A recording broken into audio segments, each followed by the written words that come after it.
Hello and welcome back to the Horse Racing Network with me, Izzy Phillips, and I'm joined as always by racing broadcaster and journalist Paul Auster. And Paul, we're going to be taking a look ahead to this week's racing where we've got the Group 1 Haydock Sprint Cup at the top of the card. So we'll jump straight into that one first. I think it's a really interesting race, obviously 6 furlongs, super fast, and head of the market we have Lazat. A Kind of Blue, another Wafnan runner following him. Time for Sandals in there. No Half Measures. Sky Majesty. Saeed Darian. Flora of Bermuda. Big Mojo. Inisherin. It's an absolutely stacked field. Boothaver. Rage of Bambi. James is to Light. My Mate Alfie, Ain't Nobody, Celadine is a reserve, Night Eyes is also in there as a reserve, Anaf, Diligent Harry, and Run to Freedom. So a stacked field, a full field of 17 runners with 2 reserves. Where does your eye go first? Obviously, those 2 Wafnans. Do you like either of them towards the top of the market? I think you'd have to say that the one to beat is Lazat, isn't it? I mean, that terrific performance at Ascot when it won in June in the Jubilee Stakes, they now call it, don't they? And then only second last time out at Deauville, but that was over the extended 6 furlongs. And I think this has been a target for Lazat. But it's 2-1, Izzy, and we've seen throughout this season that so many of the sprint races, the pattern races, the group races in sprints, there've been plenty of surprises, and so I'm not sure I'd want to take 2-1 about anything in a Group One sprint in Britain and Ireland these days. Actually, Watton have got 3 in the race. They've got Kind of Blue, which was one of my horses to follow at the start of the season, and they've also got Flora of Bermuda for Andrew Balding, who's having a wonderful um, season. Now, Kind of Blue, I have been really sweet on this horse for weeks, ever since it finished third at the Curragh 4 weeks ago, because to me that was a step back very much in the right direction. That was behind Bucanero Fuerte in a Group 3, having had 2 very ordinary runs prior to that. And I think they're getting it ready for a bid to try and retain its title at the Champions Sprint next month. But remember that in this race last year, it only got beaten ahead by a swing along. I would love to have seen a little bit easier ground. And watching Haydock today, it looks proper good ground. And I think any rain is going to help Kind of Blue, who's been backed already this week from about 14-1 at the start of the week, now down to 7-1 best price. So maybe the odds have gone there, is it, for Kind of Blue.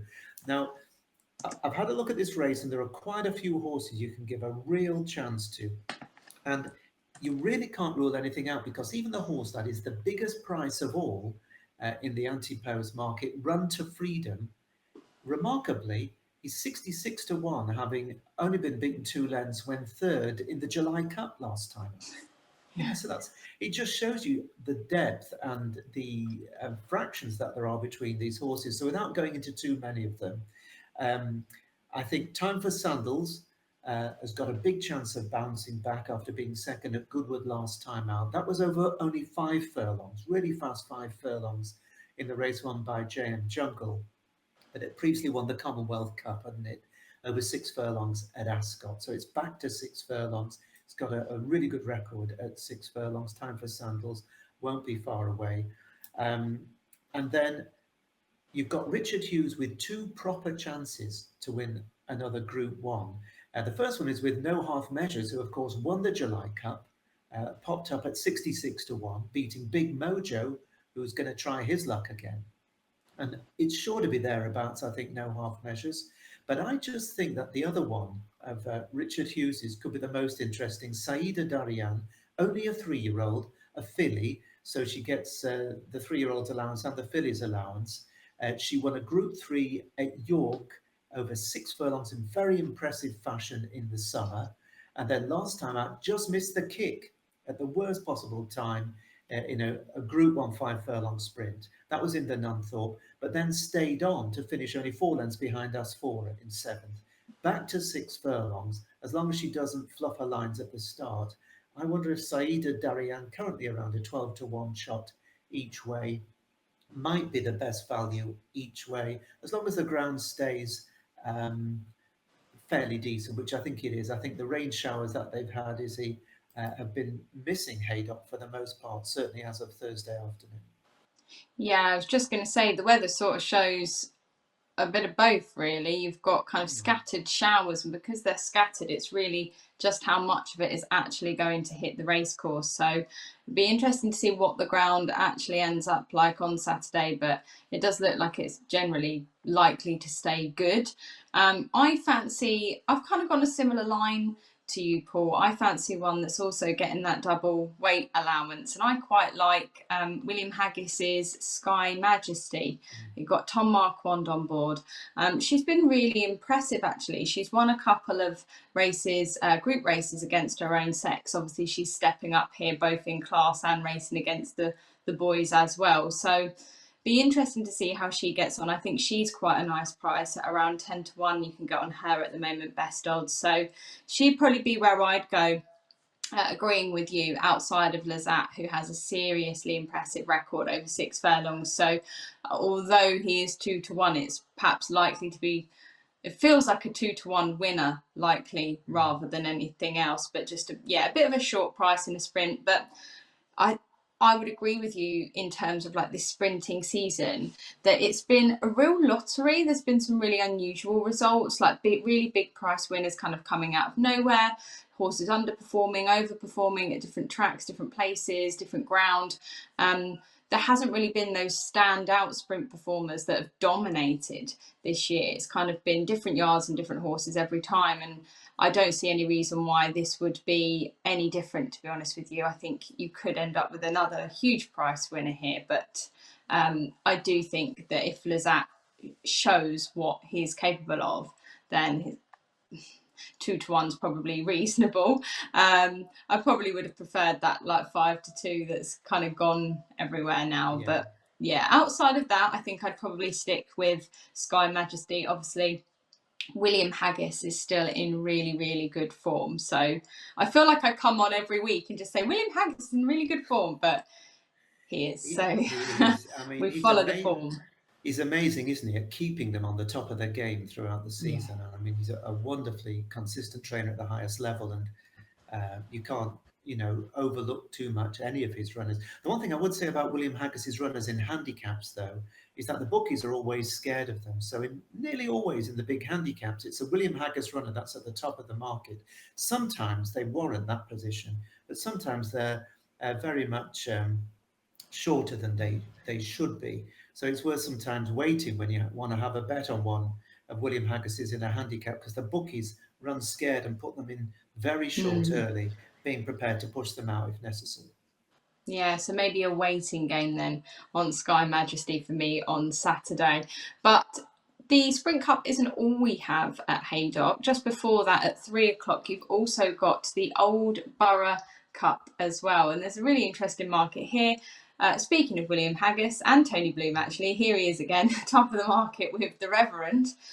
They've also got Caballo de Mar in here, Paddy the Squire, Stress Free, Dancing in Paris, Dramatic Star, Kildare Legend, Master Builder, Contacto, Adjuvant, Align the Stars, One for the Gutter, Old Tash Khan out again, In the Breeze, Loftville, Imperial Sovereign, and Torcello. So another stacked field, 17 in here, 17 runners maximum. So it looks a really, really really good weekend's racing actually on the cards, but obviously away from William Haggis, who's appeared once again at the top of a handicap market. Is there anywhere else that you would look here, Paul? Oh, definitely. Yeah. I mean, I think this is a case in point. They're betting 4 to 1 at the moment, at the time of this recording on Thursday afternoon. The Reverend obviously is unexposed, and it won very easily over a mile and a half at Ripon last time out. But as far as I'm aware, it's never done a mile and 3/4. Also, all its best form is when there's plenty of given underfoot. It was soft at Ripon. It won on soft ground at Ascot last season, and its only really disappointing run has had 2 runs this season, but it was only fifth when favoured on fast ground at York in May. So I think it's one to take on, and I think it'll drift. I really do. Now, I've just had a quick look. That there are 3 horses that I think are worth looking at closely, and the market's found them, to be honest. Caballo de Mar, who was a very progressive all-weather stayer through the winter, has shown that he's equally effective on turf. Finished second in the Chester Cup and was second when last seen at Ascot over this trip in the Copper Horse Handicap. So he's been weighted with for 81 days, and I'd expect him to go well. Stress-free of David O'Mara's was fourth to the horse that you were very sweet on for the Ebor, Ethical Diamond. Finished fourth behind Ethical Diamond in that race at Yeah. the big Ebor handicap, and he's out again off only £1 higher. But unfortunately, the Racing Post did a nice feature on Paddy the Squire today, which I would rather they hadn't have done, because I'm sure that's contributed to his price shortening. Ian Jardine's runner is really progressive. He's won his last two races on pretty decent ground at Thirsk and Hamilton. Ian Jardine said in the interview that he's expecting this horse next season to be good enough to go to a Melbourne Cup. And if that's the case, then he obviously thinks he'll stay 2 miles. So 1.75 miles should be fine. And he keeps on getting better and better. So for me, Paddy the Squire is probably the pick at this point, assuming the ground stays the same. Yeah, he's been running really, really well, hasn't he, Paddy the Squire? Got some nice ones next to his name, which is what you always want to see. I'm quite taken by Caballo de Mar. I think just really, really consistent performer. I mean, obviously never out of second place this season, which takes some doing, doesn't it, really? But I can't ignore the form of William Haggis. Like, I think obviously with Caballo de Mar, the only thing is I would say maybe George Scott's are not running as well as you would maybe like to hope. So that kind of sways me a little bit, because I do prefer to back an informed trainer. But Caballo de Mar does sort of take the eye a little bit, and it is a bit more attractive at around 7-1 at the time of recording. Like you say, if you were going to back the Reverend, that might be one that you might want to wait and just see whether they push the price out a little bit, especially with horses in the race like Paddy the Squire and Caballo de Mar that are coming in with wins against their name. Obviously, the Reverend did win his last race, and like you say, very lightly raced, but consistent performers can never be ignored, because they are going to turn up, and both those we've just mentioned I think will fall into that bracket. But no firm selection from me here for this one, not quite in the same way that I fancy really maybe Lazat and Sky Majesty for the Sprint Cup, but definitely an interesting race, that's for sure. Oh, it is. And I've just mentioned as well that William Haggis does have another runner in the race that is worth just taking a look at, and that is Dramatic Star, who's only had one run this season. It had been off for 10 months when it ran at the Shergar Cup, was only beaten just over 2 lengths, ridden by a Japanese jockey, staying on well over 1.5 miles. And Jason Hart's on board. And that one, I think, is quite an interesting runner. So you just wonder whether, with all the attention focusing on the Reverend, it wouldn't be the first time that another of William Haggis's runners, Dramatic Star, could go well in this race. So it's a pretty hot race all round. Absolutely. I think we'd be a little bit remiss if we didn't take a look elsewhere on the cards. We've also got a pretty important race going on at Kempton this weekend. So we've got the September Stakes. It is Group 3, and one of my horses to follow, Paul, from our Horses to Follow podcast that we did a couple of months ago now, well, a few months ago now, is going in here, and that is the gorgeous Kalpana.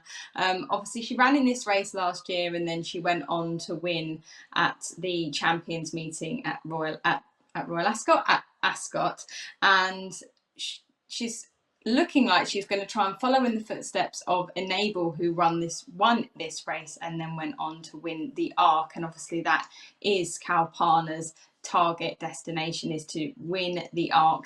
I think, considering how she's run this year, I don't think she's disgraced herself at all. She obviously is a little bit horses for courses, so she's won this race last year. I don't really see any reason why she couldn't go on and win it again. And to be honest with you, I don't really see any reason why she couldn't go on and win the Arc, but I know we're not quite recording the preview for that yet. But there's not much else in this field running against her, really. You've got Giavolotto in here, is probably the closest, even on the market as well, about 3-1. Obviously, Kalpana is completely short enough at this point, and it's not a massive betting race, but I'm so pleased to see her going for this, because I do have a soft spot for her. Yeah, rightly so, because you were onto her, weren't you, some time ago, and she's not done anything wrong at all this season. Third to Los Angeles, first time out the Tattersalls Gold Cup. She had a great battle with Whirl in the Pretty Polly in Ireland, and then only Calandigan was too good for her in the King George and Queen Elizabeth at Ascot in July. Well, it's fair to say she probably won't be 100% for the race, but probably won't quite have to need to be because they'll be building her up for the Arc, I'm sure. And maybe because of that, a bet at 4 to 7 or thereabouts might not be very worthwhile because Giovanotto is a very worthwhile adversary. He's only rated £2 behind her. On his day, he's very smart. He showed a cracking turn of foot to win the Hong Kong Vase at Sha Tin in December, and has only had 2 runs this year, and the latest was when he was third to Jan Bruegel in the Coronation Cup. So it's between the pair, maybe not a race to bet on, but one to watch, and watch to see how Kalpana goes, and if she does it as expected. I don't think it'll affect her prize for the Arc particularly because most people will expect her to win. The only way it would affect her prize for the Arc is if she gets stuffed and Mm. all of a sudden they push the price out, which some people might be very happy would happen because they probably like to take a bigger price. Yeah, you'd be happy on that hand that if you wanted the price pushed out, but equally, imagine if you've already backed her anti-post as well, you'll be Yes, kicking that's right. yourself. But yeah, definitely one to watch, one you've got to keep your eye on if you're a racing fan, especially international racing fans, to see how that impacts those markets. And I'm sure that's something we'll be taking a look at when we do an ARC preview in about a month, just under a month's time. So Yeah. that, though, is all we have time for ahead of our preview of this week's racing, but we do wish you all the best. Thanks again for joining us, and don't forget to like and subscribe.